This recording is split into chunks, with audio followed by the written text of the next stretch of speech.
Hey guys, good afternoon. I'm Amanda, and this is my presentation on the recap of White Trash by Nancy Isenberg.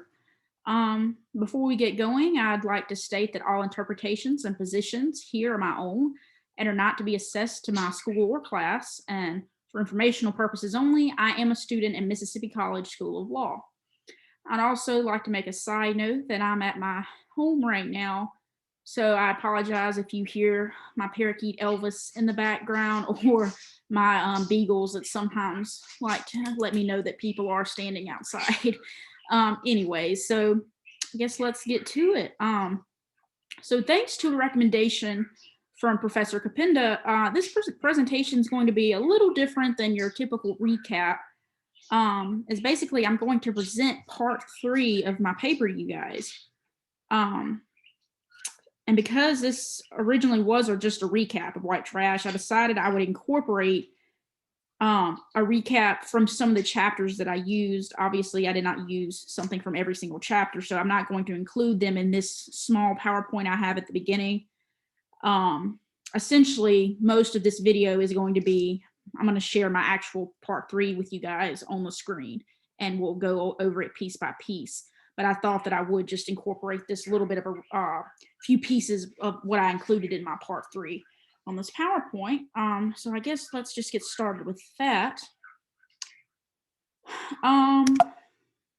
Well, let's see, having technical difficulties here. Okay, so in chapter 1, taking out the trash, these points here, obviously, you know, this book, it covers classism. It's what we're you know, classism all the way back, you know, to the Plymouth era.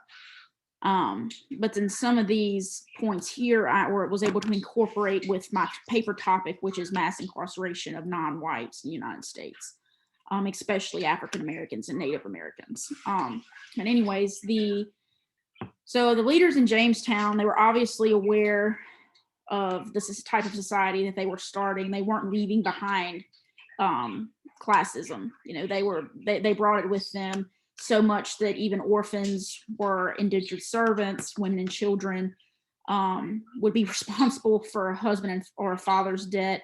And this is a Roman, it dates back to Roman times, I believe. She quoted in there, is a practice they had. And then because of this indentured system, class divisions, you know, became the heart of Jamestown and spread throughout the new nation. All right, in chapter 2, I just, you know, there's a few points from there that I brought into my part 3, but this notion of white trash, the lower, the poor whites, and what they were thought of, you know, this useless lubbers notion. And this, and yeah, also an interesting point that North Carolina was seen as the whole area was made of these useless lubbers is what she is quoted it as. And, you know, they believed that they needed to drain the dismal swamp and then drain the lubbers as well from this land to make it a prospering area. And they thought to do that with German settlers. I also use some points from chapter 4. So this idea of different types of breeds of people, Thomas Jefferson pointed out this almost the way you could cultivate land, you could also cultivate people, and how well they would, you know, how productive they would be in life. And, you know, and then George Washington, these are founding fathers here. It's important to keep in mind that their views on classism helped construct what we have today. But George Washington, you know, believed that lower class people should serve as on the front lines. The higher class should not put themselves in danger because these lower class were seen as lower people. And this was, you know, brought over to British tradition as well. Okay, let's see. And then chapter 7, a lot of points from chapter 7 that I brought over. So Jefferson Davis, many of you know him. He was the president of the Confederacy during the Civil War. He was a senator before that for Mississippi. And he brought in this idea that these two classes had always existed, but the differences in class lines were different from the South and the North. And she goes into great detail about this, and I'll show you and read more about that on my paper. But once we get to that, but and then also James Henry Hammond described the socioeconomic system of the North as mudsills. You know, they were doing everything they could to put this idea that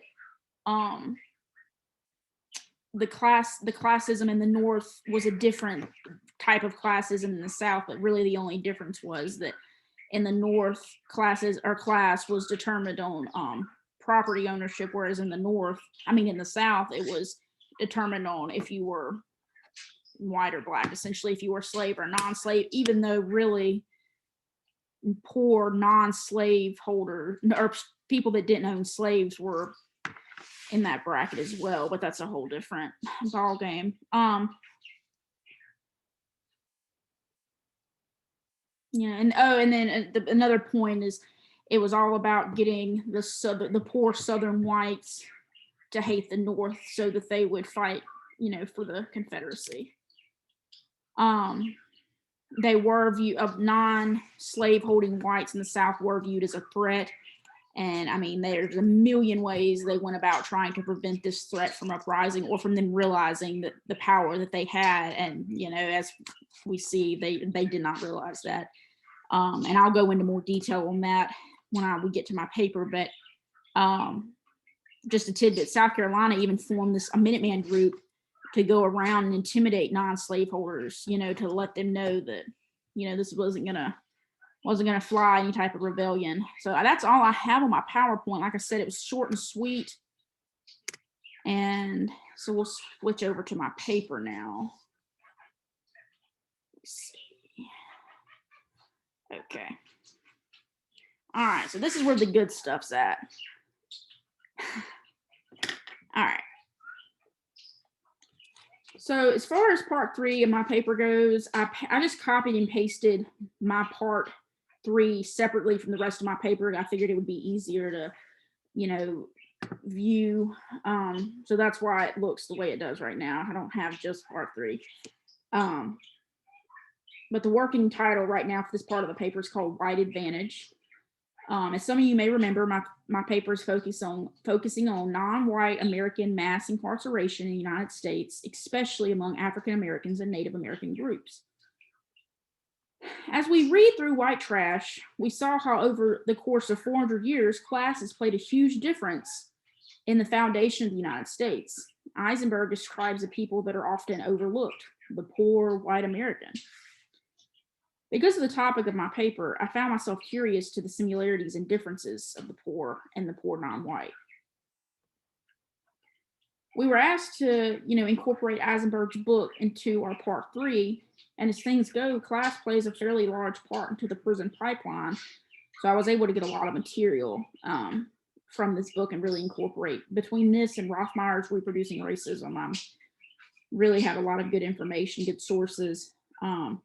But I guess we'll just dive right into subpart A, which is poverty in the United States. Okay. Just a second. All right, there we go. All right. So the United States Department of Health and Human Services report that as of 2022, the poverty line for individuals is $13,590, and the poverty line for a family of 4 is $27,750. And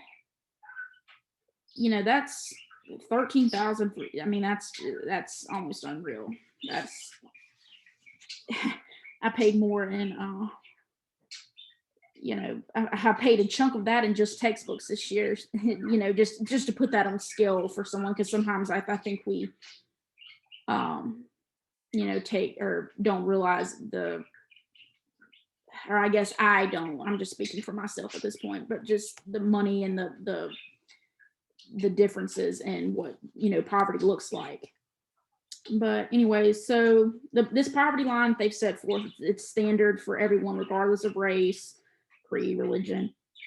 So the form, so I have some data collected that I included in my paper from the 2020 census. That was a very controversial census. If I remember correctly, that was when Donald Trump tried to stop the census short. I think I could be wrong on that, so let me just dive away from that note. But anyways, so in the 2020 census, it's included that poverty increased by 3.3 million in 2020 from 2019 for all Americans.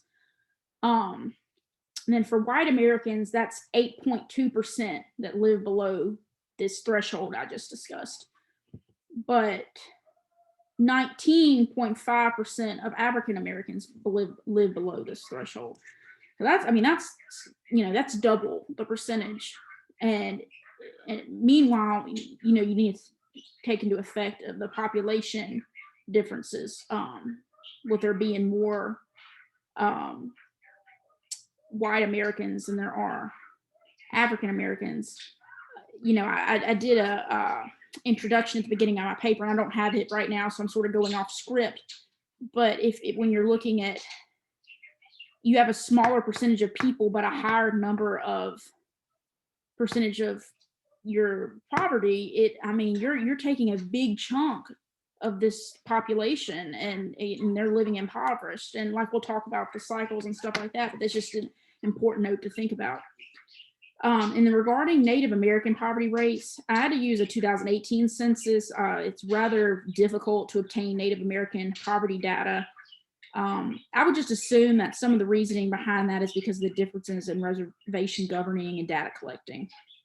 But this census from 2018 had comparable data to the 2020 census, as far as in comparison with white Americans and African Americans. So I felt safe using that data. And anyways, the Native American poverty rates are very high, even the highest out of these three groups, with 25.4%.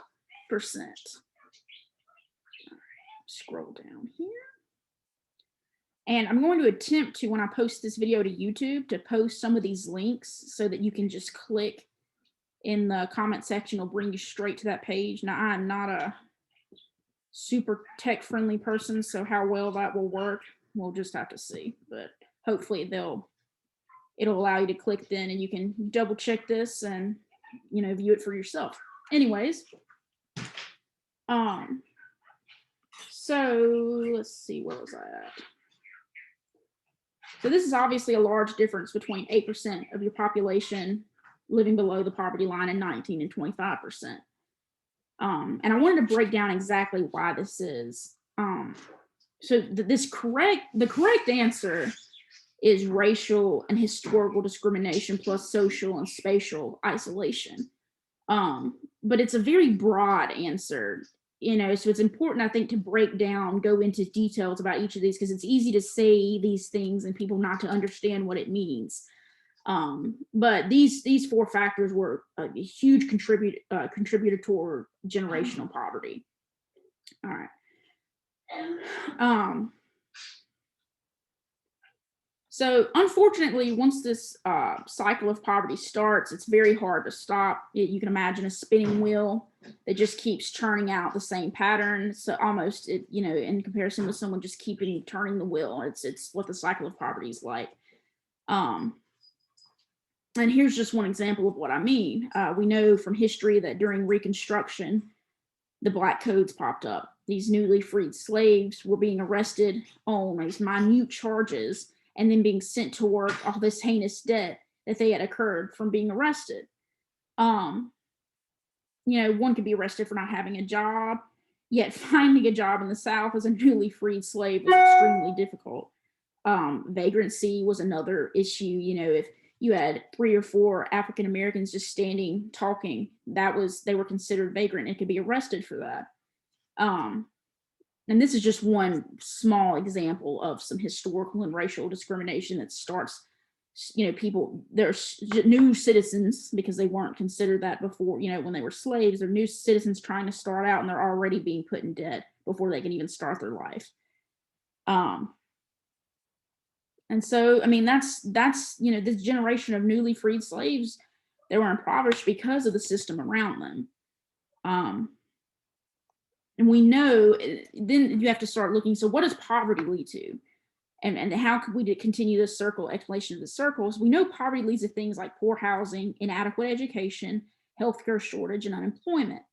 A similar explanation can be said for Native Americans, as they were pushed from their lands on small, often uninhabitable lands. Many died, but if not, they had to start over completely. And I say this because they were often moved, if they were moved to local places, it was often small tracts of land. Oftentimes, they were moved many hundreds or thousands of miles away from their original location into a completely new environment. So their way of being, their way of growing livestock, plants, their way of hunting, gathering was changed. Millions of Native Americans died from this cycle, and so you see how again this poverty is rampant on reservations for the generational poverty. And then, as someone I noted, as Greg in my paper, oh, there it is right there. As Greg X, the VP of the Income and Benefits Policy Center of the Urban Institute, explains, the issue with poverty is that it's both a cause and a consequence of factors in the economy and society and personal decisions. So you'll find some groups that have higher poverty rates than others, in no small part due to their inability to generate a lot of income on their own as a result of historical, economic, social, and personal factors. And so I guess really part 3 is just taking a look at these historical, economic, social, and personal factors and sort of diving into that, and while also looking into how these factors are the same or different with the poor, lower class of white Americans as well, about 8.2%. Okay.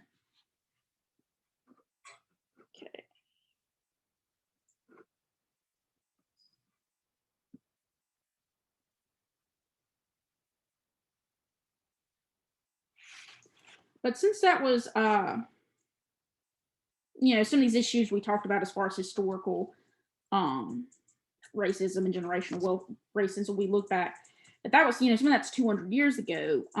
So we're going to take a look at some of the current problems that have prolonged this cycle of poverty.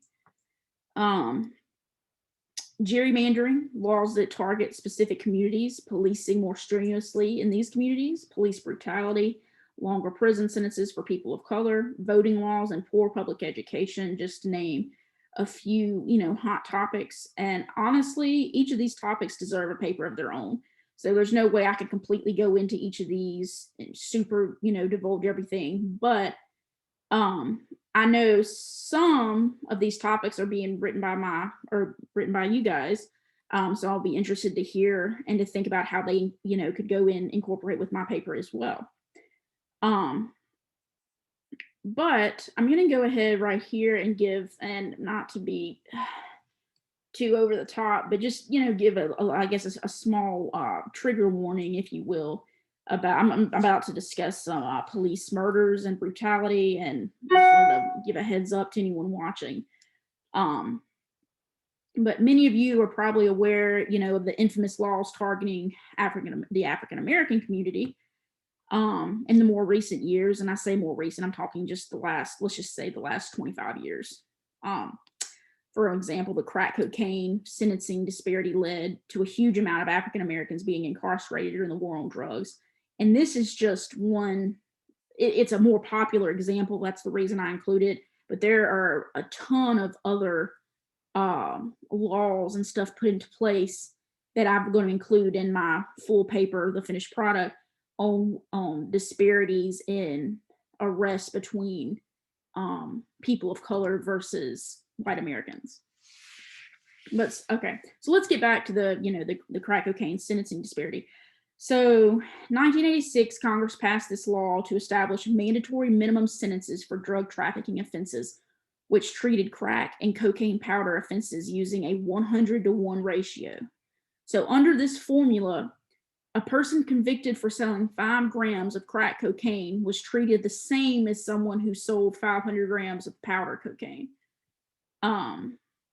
And then the U.S. Sentencing Commission data has showed that 87.5% of the people serving federal prison time for drug trafficking offenses primarily involving crack cocaine were Black.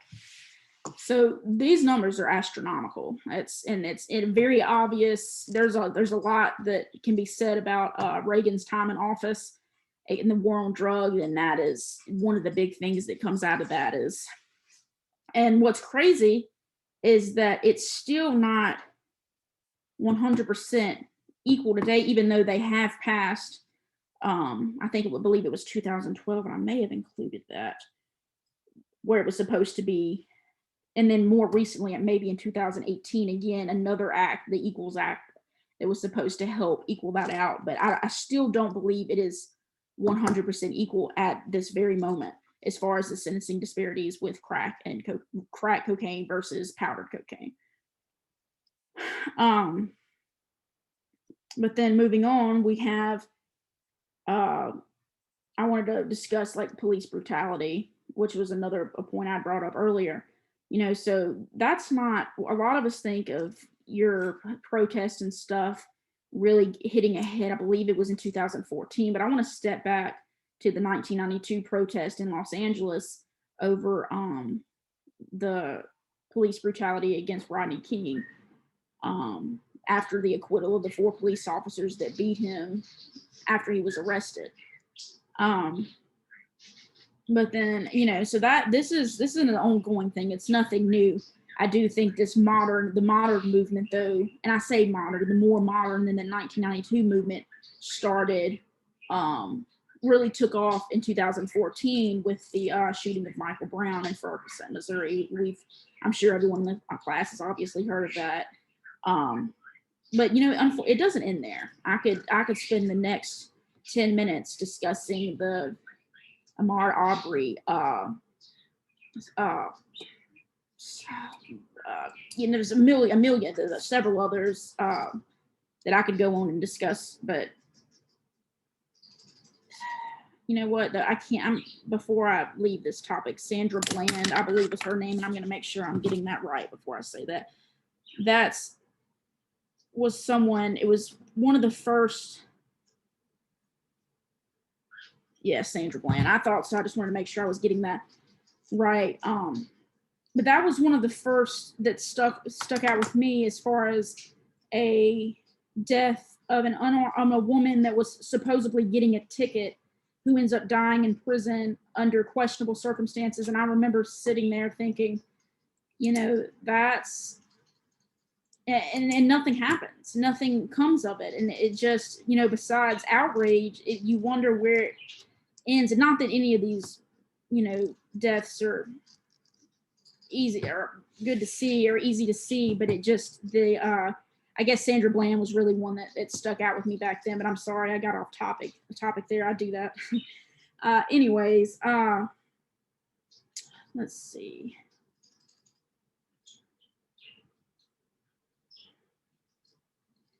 I just wanted to make point that this is the rate in which non-white Americans are targeted while driving or simply being out and about,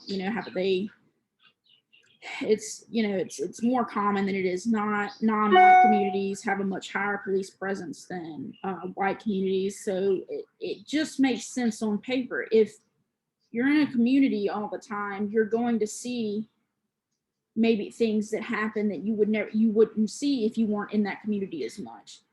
It's not that community does more wrong. It's that you're in there all the time. So you're going to see, and I like to compare it, again, I'm getting a little off topic, but I like to compare that to when I was at school at the University of Mississippi. The frat houses up there, which are majority white, are very much the 99% white except for the Black fraternities. But the things that go on in those frat houses are very much illegal. But how often do you see, police going in there and busting for drugs or underage drinking? Whereas it just, like I said, off topic again, I really have to stop rambling because I'm going to have to redo this video if I don't stop doing this. But it just, you would have a lot more white guys in Oxford getting arrested if the police were patrolling up and down, Frat Row every Friday and Saturday night. Anyways, I'm going to get back on topic now. But, concerning, and then we'll jump away from this for a second, go to education. Some of your issues with education, the education factor in poverty is economic and racial isolation. Let's see if I might have already jumped.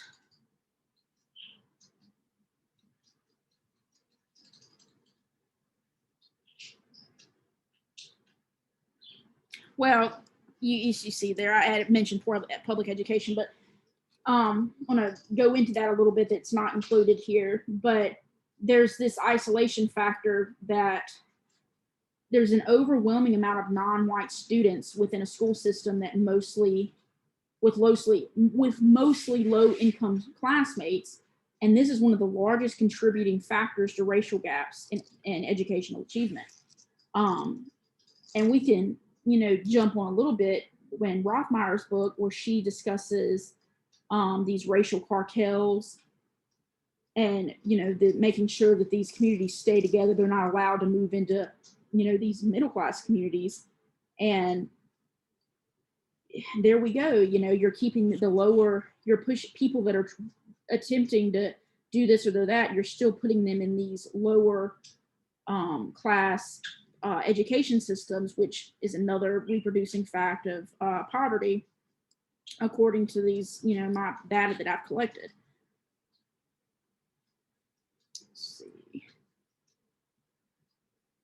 So I guess what we'll do now is I've sort of, I apologize for bouncing around a little bit on that. I have so many thoughts coming at me as far as the different issues concerning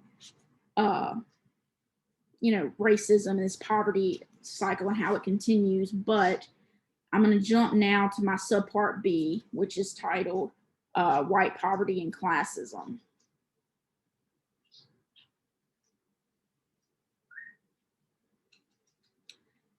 All right, so generally these numbers are vastly different as far as poverty goes when looking at white America versus African Americans or Native Americans. It's a huge difference there. But for a minute, I want to, look at this 8.2% of white Americans, these poor, the quote unquote white trash, if you will, of a majority of the South, but really, all over the country. It's not just the South, but, this was the model that was set up after the Civil War. So you had a lot of this white trash, if you will, that were in the South, because after the Civil War and before the Civil War. But I digress. So Isenberg discusses that the United States did not leave behind these class issues. And I discussed that earlier when I was pulling out the PowerPoint. The British class system simply found another home in Jamestown. And these founding fathers had a great deal in creating the, class system that we see in modern day America. I've already spoken on this, but I'll, touch it again. George Washington believed that lower class people should be on the front lines because, the upper class should not be dying in this war. Thomas Jefferson believed that ranking humans like animal breeds, that was a normal, thing. Lower class people were seen as sloth-like, lazy. They were basically a new breed of humans, if you will. And, and this is dated, in the era of our, foundation, but it still has placement for here in modern day America, because these are your founding fathers who are grouping in this own set of people. And as many of the Southern segregationists that were jump forward to the Civil War era, but they used this type of propaganda against the Northerners, saying that, your own kind has betrayed you by setting you off as this lower class, non-property owner, et cetera, et cetera. And reality, all they cared about was making sure that the lower class or the non-slaveholders didn't revolt against them. So we talked about Jefferson Davis already in my PowerPoint. During the Civil War era, he distinguished his class system to its northern counterpart. And this is what I wanted to go in a little more detail about that I didn't do in the PowerPoint. So these two labor systems existed. And so according to Davis, the South enjoyed more stability because color systems existed. So, slaves were African American and they were considered the low class, if you will, in the South, whereas the North's class line existed based on this property ownership. And so that comes in where your the white trash, is created, is marked there, because they didn't own property, they were poor. But in slavery, again, this is slavery marked as lower class. It should be doing this menial work, and the same ideas were thought of as, and considerable similar ideas were thought of in the North as well. It just was different because of the slavery being, there was no choice in the matter, obviously. But then, and we've touched on this a bit, but with slave owners, they're the upper class, they're the rich, the hootie tooties of the South. Wouldn't it seem that slaves and poor whites would team up? I mean, it makes sense on paper, it makes sense, just common sense, but segregationists, they had a plan for that. Upper class white Americans. Sure. I forget to scroll. You'll have to bear with me here. I apologize. Upper class white Americans, such as slave owners and landowners, deliberately put rules in place to prevent the joint forces of the slaves and the lower class whites, from getting together. One thing they would do, they would put these lower class whites into positions of authority over slaves, like overseers, slave drivers, slave patrollers. It gave these lower class white Americans this idea that they were better than the slaves. So that was one thing they did. And another issue here is these positions couldn't be given to slaves in the first place because they were overseeing the slaves. So there had to be it was a really a double win, if you will, for the slave owners. This really put a hindrance on any type of rebellion the lower class whites would be thinking about, because at this point, this was their livelihood. They're, even though they were, and the slave owners knew this too. You can't give up your livelihood to feed your kids, your wife, to go fight against the people that are providing you with your employment. So, it was really had a domineering effect on the lower class whites. And it was really just a system that was put in place to keep control. It's so, and then another slaveholders in South Carolina implemented a Minuteman group. I've talked about this already for the PowerPoint. That was just another way of keeping things in line. And then I thought this was interesting coming from Isenberg's book. Secessionist James DeBow even wrote an article outlining the reasons that poor whites should back the Confederacy. You could definitely see that they were nervous. They were very scared about this, and as they should be. If the poor whites would have known what was good for them, they'd have rose up. So a side note here is that one can almost compare this type of pulling the wool over their eyes behavior with how people vote. And I won't stay on this for long because I didn't include this in section 3 yet, and I may, but as I was writing my, getting ready for my presentation, I just thought about this. But it often seems like poor whites in present day America will vote or support people whose policies and plans don't support them.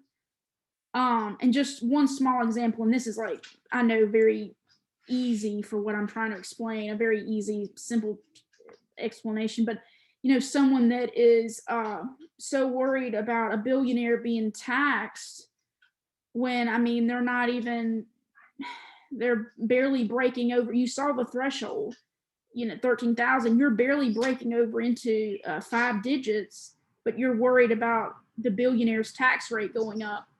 And it's, have we not created, you know, a system today that's similar, with people encouraging behavior to support the people that actually don't have any of your interests at heart? And really, politicians don't, I'm not sure they have any of our interests at heart, but that's a whole other ballgame there. I just thought that was an interesting play on people today voting or supporting things that aren't in their favor, just because it makes them feel this superiority complex.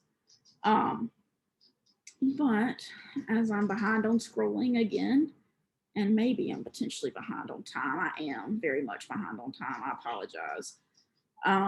We'll move on to part C,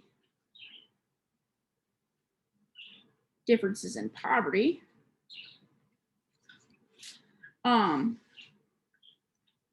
So modern day poverty, it's got many layers. It may be a lack of income, no or little education, no health insurance, the poor area, even a jobless family. But and also, before I jump into this, many Americans live with at least one aspect of poverty, but having one aspect doesn't necessarily mean that you're going to be living below this threshold.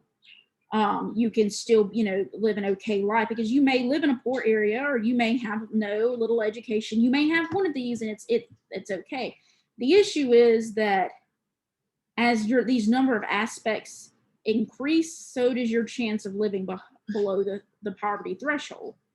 And as it would be, non-white Americans are much more likely to experience multiple disadvantages than white Americans. And this is often referred to as the double burden of poverty. And a lot of this stems back to, and I will keep incorporating things every time I speak or look at this paper, I think of more things I can incorporate, but a lot of this just feeds back to those topics that are the reason why this poverty circle exists. And it keeps, you know, repeating itself. But some of the reasons for this double burden, or the having multiple aspects of poverty, and Roithmayr's reproducing racism. Racial cartels rose during Jim Crow and creating an environment where non-white Americans were limited on where they could live. And as we discussed just a little bit ago, living, working, going to school while being surrounded by low-income people leads into that cycle of poverty. But like I said, really, this paper is, I do apologize for my scrolling. I get caught up reading my notes and forget to scroll, but hopefully there's a pause function on Zoom and people can have at it. But anyways, you know, I'll be happy to take questions or comments. Feel free to reach out. You guys know I'm not great at public speaking, so it seems worse presenting a video than actually speaking in the class, because I'm much more comfortable speaking to you guys in person.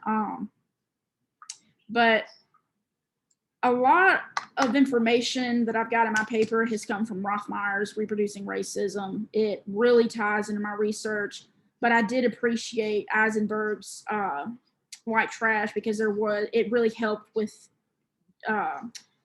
diving into your poverty aspect, and also this classism aspect that I think plays a really important part in why we have poverty and even racism to a degree. I hope you guys have a great day, whether or night, whenever you're watching this. Professor, thank you.